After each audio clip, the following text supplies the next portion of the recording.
Sir నమస్తే. నమస్తే అండి. కూలీ సినిమా భారీ అంచనాలతో వచ్చింది. ఇందులో మనకు తెలుగు స్టేట్స్‌లో ప్రధానంగా నాగార్జున గారు విలన్‌గా నటించడం అన్నది ఎలా ఉంటుందో ఏంటో అని చెప్పి అందరూ కూడా ఈగర్‌గా వెయిట్ చేశారు. మొత్తానికైతే రిలీజ్ అయింది. ఈ సినిమా రివ్యూ అంటే మీరేం చెప్తారు? అంటే ఇది రొటీన్ కమర్షియల్ కథే. హ్మ్. పెద్దగా దీనిలో ఏమి ఒక విలను, ఒక హీరో హ్మ్. వాళ్ళ మధ్య పాత పగలు, కొత్త పగలు హ్మ్. ఇలా నడిచేటువంటి 2 లేయర్స్‌లో పగ ఉంటుంది ఈ హ్మ్. సినిమాలో. హ్మ్. ఈ 2 లేయర్ల పగలో మూడో లేయర్ పగ కూడా ఒకటి ఉంటుంది. ఆ హ్మ్. మూడో లేయర్ పగ ఏంటంటే హ్మ్. విలన్ వైపు నుంచి హీరో వైపుకి వచ్చేటువంటి ఒక రివెంజ్ ప్రోగ్రామ్ ఒకటి ఉంటుంది. హ్మ్. అందులో మళ్ళీ 2 వేరియేషన్స్‌లో నడుపుతాడు హ్మ్. కథని. అంటే రొటీన్ కథని ఒక డిఫరెంట్ టెంప్లెట్లో రాసుకున్నాడు ఆయన, హ్మ్. లోకేష్ కనకరాజు. బ్యాక్గ్రౌండ్ ఆయన తీసుకున్నది అది కూడా ఫార్ములా బేస్డే. హ్మ్. అంటే ఒక సీ పోర్టు, సముద్రము, హ్మ్. స్మగ్లింగ్, ఈ నేపథ్యమే సినిమా. హ్మ్. ఈ నేపథ్యంలో జనరల్గా ద్రోహాలకి ఉండేటువంటి ఒక పైచేయి ఉంటుంది. అంటే ఈ బిజినెస్లో ద్రోహుకాలు నడుస్తుంది హ్మ్. కాబట్టి ఈ ద్రోహుకాలని బాగా వాడుకున్నాడు ఈ సినిమాలో. హ్మ్. అంటే ప్రతి ఒక్కరికి ఆశ ఉంటుంది, హ్మ్. అవకాశాలు ఉంటాయి. హ్మ్. ఈ అవకాశాలని ఎలా వినియోగించుకొని బయటికి వెళ్ళిపోవాలి అనే ప్రోగ్రాం. హ్మ్. రెండోది, మార్కెట్ ఎకానమీలో ఉన్నాం. హ్మ్. మార్కెట్ ఎకానమీ కోణంలో చూస్తే అలాంటి అభిప్రాయాలు ఇప్పుడు మొత్తం టోటల్గా ప్రపంచాన్ని ఆవరించి ఉన్నాయి. హ్మ్. కాబట్టి మన ప్రపంచాన్ని మనమే నిర్మించుకోవాలి, దానికోసం ఏదైనా మనమే చెయ్యాలి, ఇప్పుడే చెయ్యాలి అనేటువంటి అభిప్రాయంతో ప్రపంచం ఉంది. ఓకే. ఈ అభిప్రాయాన్ని కూడా పరిగణనలో తీసుకుని కొన్ని పాత్రలు డిజైన్ చేశాడు ఆయన. హ్మ్. పర్టికులర్గా మునిమల్ బాయ్స్ అని చెప్పి ఆ మధ్య వచ్చినటువంటి మలయాళం సినిమాలో అవును. జనాలను ఆకట్టుకున్నటువంటి ఒక నటుడిని ఇందులో హ్మ్. ఒక కీలక పాత్రకి సెలెక్ట్ చేసుకున్నాడు. అవును. అతను హ్మ్. చాలా అద్భుతంగా చేశాడు హ్మ్. ఈ సినిమాలో. అవును. అతను మాత్రమే కాదు, అతనికి పెయిర్గా యాక్ట్ చేసినటువంటి అమ్మాయి కూడా చాలా అద్భుతంగా నటించింది. ఆ 2 క్యారెక్టర్స్ని హ్మ్. తను డిజైన్ చేసిన పద్ధతి, అంటే హ్మ్. ప్రతి క్యారెక్టర్కి విపరీతంగా డీటెయిల్స్ వర్కౌట్ చేశాడు. హ్మ్. ఆ డీటెయిల్స్ వర్కౌట్ చేయటం వలన ప్రతి పాత్రకి ఒక డెప్త్ వచ్చింది. హ్మ్. ఆ డెప్త్ రావటం వలన ఈ క్యారెక్టర్ గుర్తుంటుంది, ఆడియన్స్కి రిజిస్టర్ అయ్యే క్యారెక్టర్. హ్మ్. అంటే సినిమా చూసినప్పుడు తెలియకపోయినా బయటకు వచ్చి ఇంటర్నెట్లోకి వెళ్ళి క్యారెక్టర్ చేసినటువంటి ఆర్టిస్ట్ ఎవరు, హ్మ్. ఎక్కడి నుంచి పట్టుకొచ్చాడు వీళ్ళని సెర్చ్ చేసేటువంటి మూడ్ క్రియేట్ చేశాడు ఆడియన్స్కి. ఓకే. అది లోకేష్ కనకరాజ్ సక్సెస్ సినిమా విషయంలో. హ్మ్. అంటే రొటీన్ కథ చెప్పాడా లేకపోతే ఎలా చెప్పాడు అనే దానికంటే కూడా హ్మ్. ఈ క్యారెక్టరైజేషన్స్, క్యారెక్టర్ డెప్త్కు వెళ్ళటానికి కావాల్సిన డీటెయిల్స్ వర్కౌట్ చేసిన పద్ధతి హ్మ్. బాగుంది. అద్భుతమైన సినిమా తీశాడు అని నేను అన్ను, కానీ హ్మ్. ఇలాంటి కొన్ని ఎలిమెంట్స్ ఉన్నాయి సినిమాలో. హ్మ్. ఆ ఎలిమెంట్స్ ఇంట్రెస్టింగ్గా అనిపించడం వలన ఆడియన్స్ హ్మ్. కథ నుంచి, అంటే ఆ సినిమా నుంచి డీవియేట్ కాలేదు, హ్మ్. ఎంగేజ్ అయ్యారు, అలాగే ఎమోషనలైజ్ అయ్యారు కొన్ని సన్నివేశాల్లో. హ్మ్. ఈ ఎమోషన్స్ అన్ని క్యారెక్టర్ల వైపు నుంచి నడిపాడు. హ్మ్. ప్రతి క్యారెక్టర్కి ఎప్పుడైతే డీటెయిల్స్ వర్కౌట్ చేశాడో హ్మ్. ప్రతి క్యారెక్టర్ నుంచి ఏదో పద్ధతిలో ఒక ఎమోషన్ని పలికించేటువంటి ఛాన్స్ దొరికింది తనకి. ఓకే. దాన్ని వినియోగించుకున్నాడు. ఈ వినియోగించుకునే క్రమంలో ఇందాక మనం చెప్పుకున్నటువంటి ఆ మలయాళీ నటుడు మాత్రమే కాదు, హ్మ్. నాగార్జున క్యారెక్టర్ డిజైనింగ్, హ్మ్. ఆ క్యారెక్టర్ నాగార్జునతో చేయించాలి అనుకున్నప్పుడు హ్మ్. రజనీకాంత్ ఒక మాట అన్నాడు. ఆ క్యారెక్టర్ విన్నప్పుడు అసలు అది నేనే చేయిస్తే బాగుండేదేమో అనిపించింది నాకు అవును. అని అన్నాడు. నిజానికి రామచంద్రన్ గారు అయితే ఆ పని చేసి ఉండేవాడేమో, హ్మ్. రజనీకాంత్ కాబట్టి ఆ పని చేయలేదు. హ్మ్. తన పాత్ర వరకు తను కన్ఫైన్ అయిపోయాడు. అంటే తనకు కూడా విలన్ క్యారెక్టర్లు చేసిన చరిత్ర ఉంది కాబట్టి హ్మ్. తను నెగిటివ్ క్యారెక్టర్స్ చాలా చేశాడు కెరీర్ ప్రారంభం. హ్మ్. కాబట్టి ఆశ పుట్టింది అతనికి. అలా ఆశ కలిగించేలాగానే ఆ క్యారెక్టర్ ఉంది, డిజైన్. Simon character. హ్మ్. ఆ క్యారెక్టర్ని పూర్తిగా ఆకళింపు చేసుకుని హ్మ్. తనదైన పద్ధతిలోకి అడాప్ట్ చేసుకుని నాగార్జున నటించినటువంటి పద్ధతి బాగుంది, హ్మ్. ఆ సన్నివేశాలని రూట్ చేసినటువంటి పద్ధతి కూడా బాగుంది. హ్మ్. అందుకని అది అలా ఆ క్యారెక్టర్ జనాలను విపరీతంగా ఎంగేజ్ చేసింది, ఓకే. ఆలోచింపజేసింది.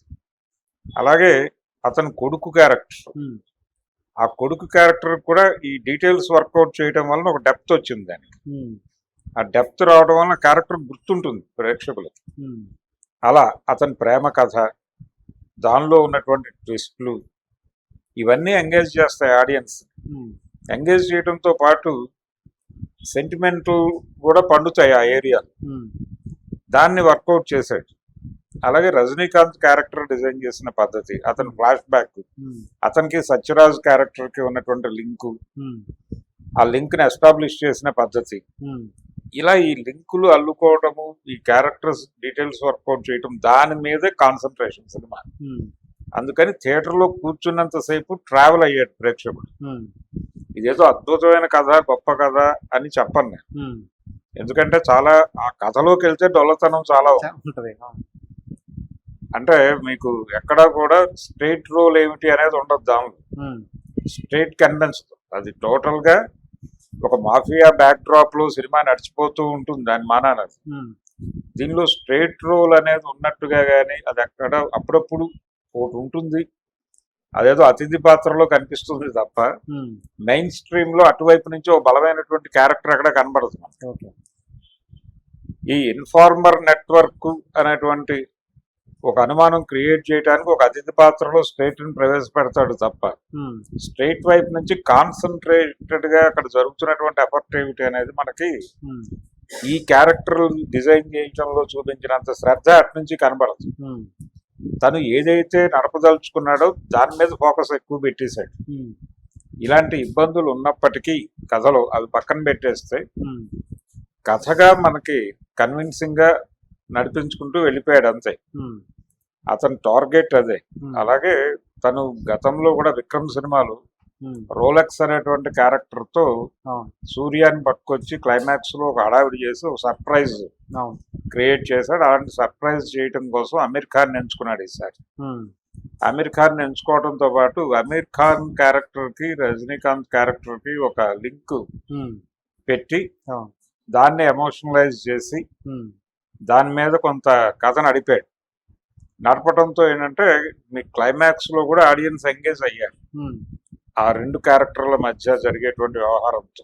ఉమ్, అది హుక్ చేసింది. Hook Hmm. చేయడంతో పాటు ఇది కొనసాగుతుందేమో, దీనికి పార్ట్ 2 ఉండే అవకాశం ఉందేమో అనే అభిప్రాయం కలిగించేదిగా ఉమ్, అలా నడిపి హోల్డ్ చేసే ఓకే ఆపేసాడు సినిమా. అవును, కాబట్టి ఇన్ టోటల్ సినిమా ఇది ఒక అంటే ఏదో అంచనాలతో వెళ్ళక్కర్లేదు. రజనీకాంత్ సినిమా, ఉమ్, అలాగే వింటేజ్ హీరో, ఉమ్, వింటేజ్ హీరోతో సినిమా చేయాలంటే అది ఎలా చేయాలి అనే దానికి సంబంధించి ఉమ్, తనకున్న నైపుణ్యాన్ని ప్రదర్శించాడు ఉమ్, లోకేష్ కనకరాజు. అదే స్ట్రెంగ్త్ అతనికి, అవును, అదే స్ట్రెంగ్త్. ఆ స్ట్రెంగ్త్ మీద గేమ్ ఆడదలుచుకున్నాడు. ఉమ్, ఆ గేమ్ వర్కౌట్ అయ్యే పరిస్థితి కనిపించింది.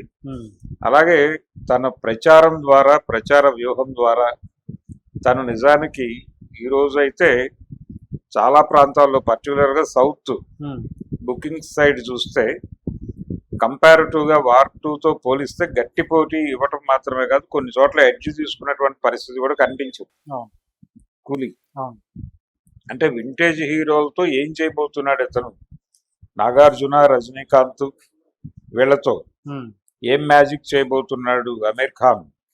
అలాగే ఉపేంద్ర క్యారెక్టర్ కూడా చాలా అద్భుతంగా వాడుకున్నాడు సెకండ్ హాఫ్ వరకు హోల్డ్ చేసి. ఉమ్, అంటే సెకండ్ హాఫ్ లో మీకు మామూలు ఫార్ములా పద్ధతిలోనే ఫస్ట్ హాఫ్ అంతా తాళాలు వేసుకుంటూ వెళ్ళాడు, ఉమ్, సెకండ్ హాఫ్ లో తాళాలు తెరుచుకుంటూ వెళ్ళాడు అంతే. అంతకు మించి పెద్ద దీనిలో భీభత్సాలు ఏం లేవు. అవును, కానీ కథని నడిపినటువంటి పద్ధతి, అలాగే శృతి హాసన్ క్యారెక్టర్, ఉమ్, సత్యరాజ్ క్యారెక్టర్, వాటిని డ్రైవ్ చేసిన పద్ధతి, ఉమ్, అలాగే తను తీసుకున్నటువంటి బేసిక్ ఎలిమెంట్ ఒకటి ఉంది అందులో. అదేది సర్ప్రైజింగ్ ఎలిమెంట్ ఏం కాదు. చైర్, ఆ చైర్ డ్రామా అనేది కూడా ఉమ్, అదేదో కొత్తగా అనిపించింది తప్ప అదేమి పెద్ద బ్లాస్టింగ్ ఎలిమెంట్ ఏం కాదు. ఉమ్, అలాగే దాని మీద నడిపేసే డ్రామా అవును, ప్రధానంగా అతను కథగా తీసుకున్నటువంటి ఏ ఎలిమెంట్ గొప్పగా ఏమీ లేవు, ఉమ్, ఏది తర్కానికి నిలబడేది కూడా కాదు. అవును, అయినప్పటికీ ఆ సినిమా ఎందుకు ఎంగేజింగ్ గా ఉందంటే ఉమ్, ఈ క్యారెక్టర్ డిజైనింగ్ దగ్గర ఎక్కువ శ్రద్ధ పెట్టడం వలన జరిగిన ప్రయోజనం. ఉమ్, అంతే అలా వర్కౌట్ అవుతాయి కొన్ని సినిమాలు. దానిలో ఎవరికి లాజిక్లతో పని లేదు, అంతే మ్యాజిక్. మ్యాజిక్కే. ఆ మ్యాజిక్ మీద వెళ్ళిపోవాలనుకున్నాడు. అంటే తన దగ్గర ఉన్న సైన్యం ఏమిటి అనేది చూసుకుని దాన్ని బట్టి తను ఏ రకమైనటువంటి యుద్ధం నడపాలో డిసైడ్ చేసుకుని డిజైన్ చేసి నడిపాడు అతను. ఓకే. మంచి సైన్యాధ్యక్షుడిగా ప్రూవ్ అయ్యాడు ఇప్పుడు లోకేష్ కనకరాజు బాక్స్ ఆఫీస్ దగ్గర. హిందీ బెల్ట్ లో కూడా దాని పెర్ఫార్మెన్స్ అంత ఇబ్బందికరంగా అయితే లేదు. లాంచింగ్ బానే ఉంది, లాంచింగ్ బానే ఉంది.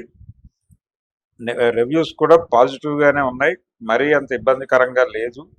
అద్భుతం అని కూడా ఎవరు అంటలేదు. కరెక్ట్. అద్భుతము, అనిసర సాధ్యము, అది లేదు. ఒక కొత్త కంటెంటో లేకపోతే ఒక కొత్త ఇష్యూనో ప్రపంచానికి చెప్పాడు, ఇలాంటి అభిప్రాయాలు ఎవరికి లేవు. కానీ ఒక సూపర్ స్టార్ సినిమా ఎలా ఉంటుందో అలాగే ఉంది అది. అంతే, అంతకు మించి వేరే హడావిడేం పడక్కర్లేదు అన్న పద్ధతిలోనే సినిమా ఉంది. సరదాగా వెళ్ళి థియేటర్లో కూర్చున్నటువంటి ప్రేక్షకుడు దానికి కొన్నటువంటి టికెట్కి గిట్టుబాటు అయ్యేటువంటి కంటెంట్ అయితే ఉంది దానిలో.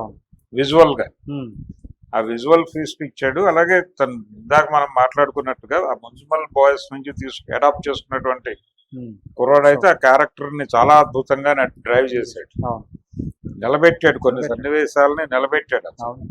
అతని కంట్రిబ్యూషన్ చెప్పుకుని తీరాలి. అలాగే అతని పెయిర్ గా నటించిన అమ్మాయి కూడా, తను కూడా తక్కువ పెర్ఫార్మెన్స్ ఏం చేయలేదు. అది కారణం అంటే వాళ్ళు అద్భుతమైన నటులు అని కాదు, ఆ క్యారెక్టర్స్ తన అనుకున్న పద్ధతి అలా అనుకున్నాడు, దాన్ని వాళ్ళకి కన్వే చేయగలిగాడు, వాళ్ళ దగ్గర నుంచి ఆ నటన రాబట్టగలిగాడు. అది వర్కౌట్ అయింది. థియేటర్లో ఆడియన్స్ సర్ప్రైజ్ అయ్యింది. ఇలాంటి సర్ప్రైజులు ఉన్నాయి సినిమాలు. ఈ సర్ప్రైజుల కోసమైనా సినిమా నడిచిపోతుంది. సో ఒక హిట్ సినిమా తీసాడు లోకేష్ కనకరాజు రజనీకాంత్ తో, సక్సెస్ఫుల్ గా ఇంకో సినిమా కంప్లీట్ చేశాడు. నెక్స్ట్ ఏమిటి వెంచరు అనేది చూడాలి. అమీర్ ఖాన్ తో ఏదో ప్రాజెక్ట్ ఖైదీ 2 కూడా వినబడుతుంది. ఖైదీ 2 అనేది ఇప్పుడు రీసెంట్ గా దీని ప్రచారంలో భాగంగా బయటకు వచ్చినటువంటి విషయం. దీంతో పాటు అమీర్ ఖాన్ తో సినిమా ఒక ప్రాజెక్ట్ ఏదో డిస్కషన్ లో ఉంది అని వినిపిస్తోంది. దాని తాలూకా విత్తనమే ఈ సినిమాలో నాటాడు. కాబట్టి టోటల్ గా రజనీకాంత్ అభిమానులు మాత్రమే కాదు, సరదాగా సినిమా చూడాలి అనుకున్న వాళ్ళకి అది